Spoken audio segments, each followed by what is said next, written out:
발길 닿는 구석구석 지나온 삶의 흔적이 가득합니다. 장사가 잘 되는 가게 앞이나 주택가 골목은 늘 이것으로 넘쳐나는데요. 무심코 지나치는 길에는 잘 보이지 않습니다. 흔히 보는 일상의 풍경에 묻혀있기 때문이죠.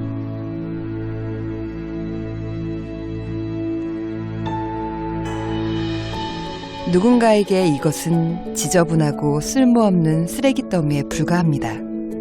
하지만 다른 누군가에게는 유일한 생계이자 살아갈 힘이 됩니다.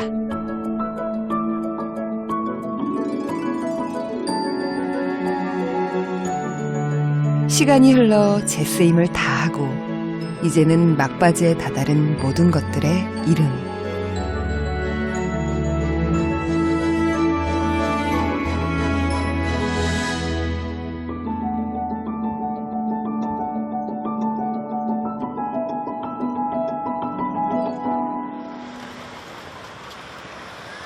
오늘도 바삐 흘러간 하루였습니다.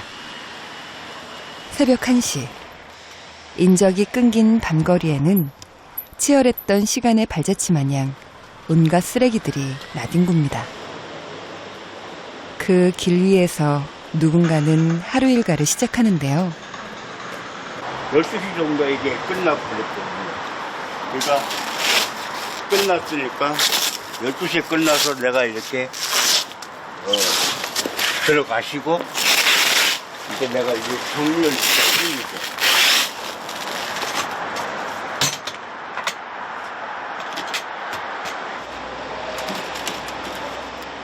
자정이 넘어 문을 닫은 노점상 포장마차를 보관소에 옮겨놓고 영업을 시작하기 전인 오후 3, 4시경이면 다시 제자리에 갖다 놓는 일입니다.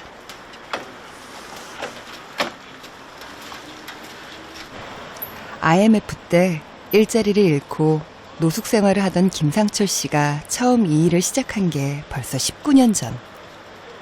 그동안 쉬는 날도 없이 매일 밤낮으로 반복해온 일상입니다. 꽤 무거워 보여요? 네, 이건 무거워요. 이게 기본 짐 안 실렸을 때 한 150kg 정도 빈자만. 이게 짐 실었을 때는 조금 무겁다고 봐야 돼요.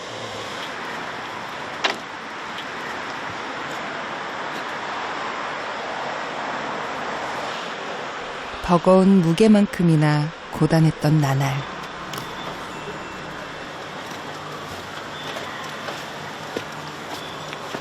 이건 얼마예요? 이건 15만 원. 15만 원 한 달에. 몇 개를 하시는 거예요? 네? 몇 개를 옮기시는 거예요? 요거는 원래 13개인데 지금 그 코리아 때문에 한 5개? 일감이 급격히 줄어든 바람에 폐지를 줍는 손이 더 바빠졌습니다. 모은 만큼 돈이 된다는 걸 알기 때문에 발에 차이는 쓰레기 하나 허투루 보지 않습니다.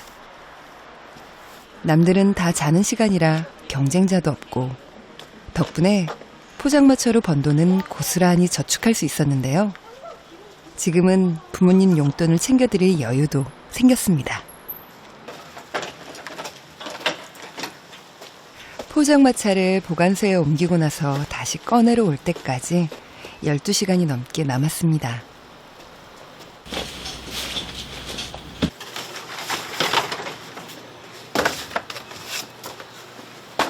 박스 가지러 다니는 데가 정해져 있나 봐요. 아니요, 정해진 게 아니고, 하도 이제 오래 하다 보니까, 어디쯤에 가면 박스가 있고, 그걸 아니까. 강산이 2번 바뀌는 동안 컵라면으로 끼니를 떼어가며 터득한 노하우지만 온종일 발품을 팔아도 10,000원짜리 한 장 손에 쥐기 힘든 요즘입니다.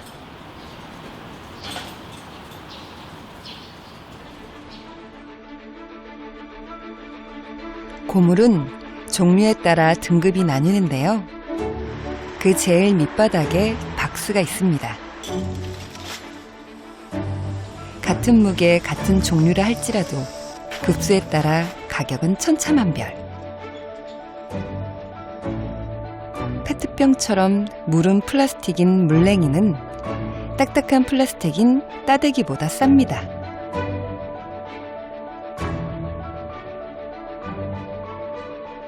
자석에 붙느냐 안 붙느냐에 따라 가격 차가 10배 이상 나기도 하고요.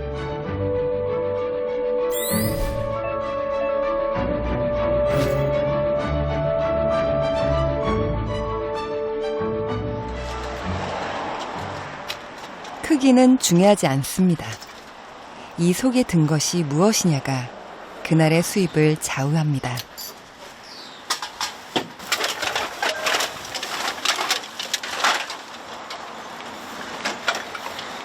이거 그럼 며칠 먹은 거예요? 한 열흘 넘었습니다. 열흘?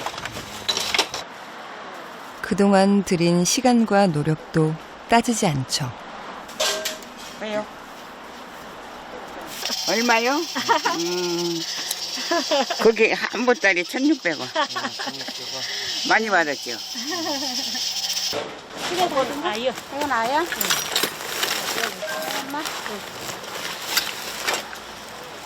엎친 데 덮친 격으로 고물값은 다달이 최저가를 갱신하고 있습니다.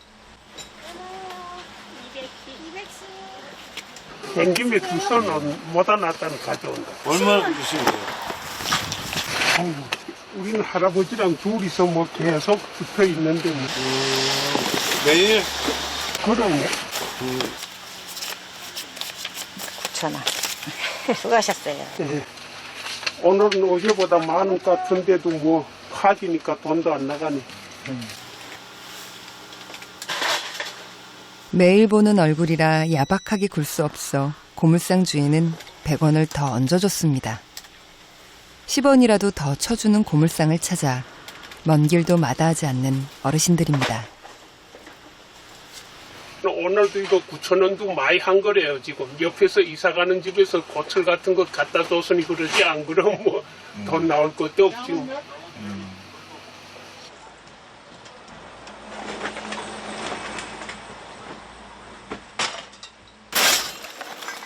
돈이 되는 건 철, 구리, 알루미늄 같은 금속이지만 사람들이 가장 많이 팔러 오는 건 제일 저렴한 펫박스입니다.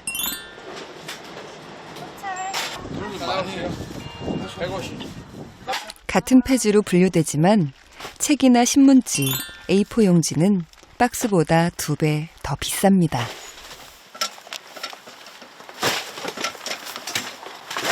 손님이 갖고 왔는데 이렇게 섞어 갖고 와갖고 이제 양캔만 고르는 거예요. 양품? 양캔, 알루미늄 캔만 고르는 거예요.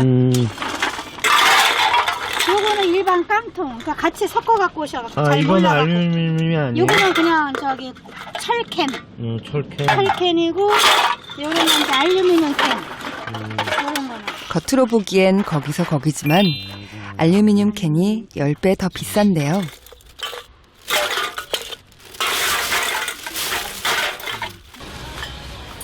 웬만큼 숙련된 고물상도 한눈에 알아보긴 어렵습니다.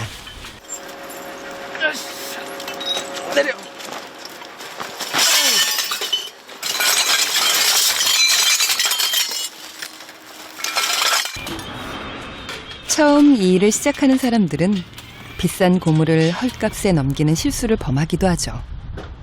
등급에 따라 가격 차이가 큰 만큼 제대로 볼 줄 아는 안목이 꼭 필요한 일. 하지만 고물의 등급은 생각보다 세세하고 복잡합니다. 경력 17년의 고물상도 종종 헷갈리는 경우가 있는데요. 소리가 잘 되니까 이것이 스테인리스인지 고철인지 겉모양만 봐서는 알 수가 없습니다. 후관에가 이제 나오니까. 자석에 붙지 않아 스테인리스로 오해하기 십상이지만 약품 처리를 하면 본색이 드러납니다. 저기가 이 자석에는 이게 안 달라붙어 이게. 근데 이제 약품 처리하면 이렇게 변해. 이렇게 빨갛게 된다? 네. 자석에는 안 달라붙어요. 옛날에는 안 달라붙으면 다 쓰대냐. 근데 지금은 이런 게 많아갖고 1차적으로는 자석질하고 그다음에 약품 처리하고. 그럼 그냥 고철로 들어가는 거네요? 고철, 일반 고철. 몰랐을 때는 값싼 고철을 비싼 스테인리스인 줄 알고 샀다가 크게 손해본 일도 있었습니다. 고물도 역시 겉모양보다는 속내가 중요합니다.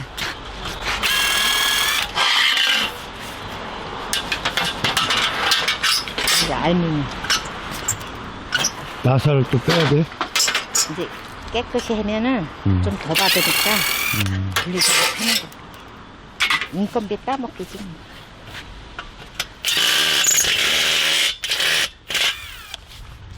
안 바쁠 때는 잡고 바쁠 때는 내버려둬서 팔고. 아침 7시부터 저녁 7시까지 고물상의 문을 여는 동안은 할 일이 끊이지 않는데요. 중국으로의 수출길이 막힌 데다 외국에서 값싸고 질 좋은 고물을 수입하는 곳이 늘면서 고물값은 작년에 비해 반토막이 났습니다.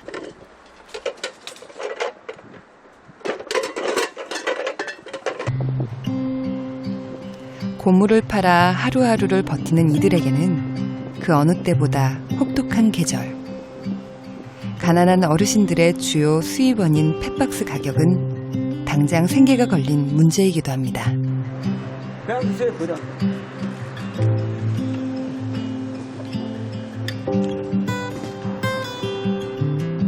한 사회적 기업은 시세보다 훨씬 비싼 값에 펫박스를 사들이는 중입니다. 폐지를 수집하는 노인들을 돕기 위해 시작한 일.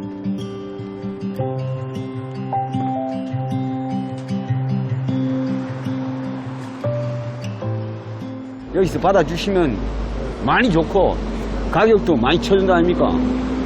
저쪽에 가면 곰탕에 가면 엉망이야 엉망. 그 여기 오면 저는 지금 한 2개월 동안 못 왔으니까 제가 매주 수요일만 이렇게 20kg 내지 30kg 주워가지고 엄선해가지고 싣고 오는 겁니다.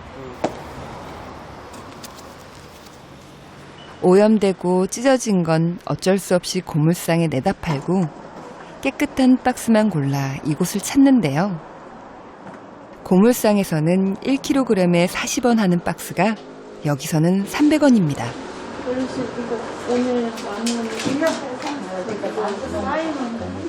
시세대로라면 1,300원이 조금 넘었을 겁니다. 제가 고맙지. 이렇게 대접을 많이 해주셨습니다. 잘 번창해야 되는데 어떻게 하냐?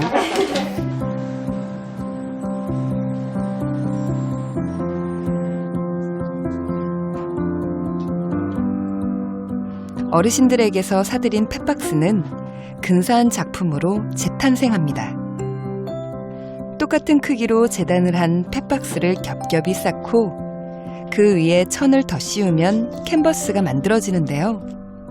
대가를 받지 않고 재능 기부를 약속한 300여 명의 작가들이 캔버스 위에 글씨를 쓰고 그림을 그려 버려진 박스를 예술작품으로 승화시킵니다.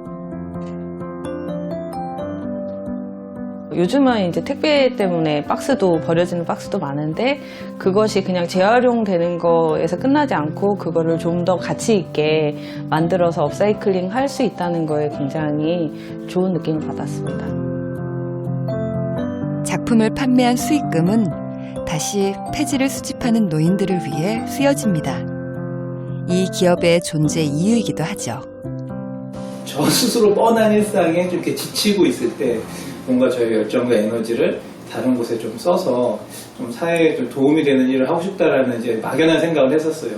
그러다가 우연히 출근길에 이렇게 언덕배기에서 니어과하고 유모차도 없이 이제 폐지를 이렇게 허리에다 딱 묶고 머리에 이고 경사도로 올라가는 어르신을 목격하게 된 거죠. 그걸 딱 찍는 순간 좀 심각한 문제이구나, 내가 생각한 것보다 더 심각하구나를 느끼게 됐고 그때부터 이 문제를 좀 해결해야겠다는 마음을 가졌어요. 폐지를 줍는 어르신들은 하루 종일 일을 해도 최저시급 8,590원을 손에 쥐기가 어렵습니다. 상대적으로 힘이 약한 할머니들에겐 더 쉽지 않은 일인데요. 이곳에서는 1시간에 그 돈을 벌 수 있는 일자리를 제공합니다. 하루 2-3시간 앉아서 가위질을 하고 풀칠을 하면 며칠 동안은 발품을 팔러 다니지 않아도 되죠. 폐지를 줍는 건 달리 일할 곳이 없어서이기도 합니다.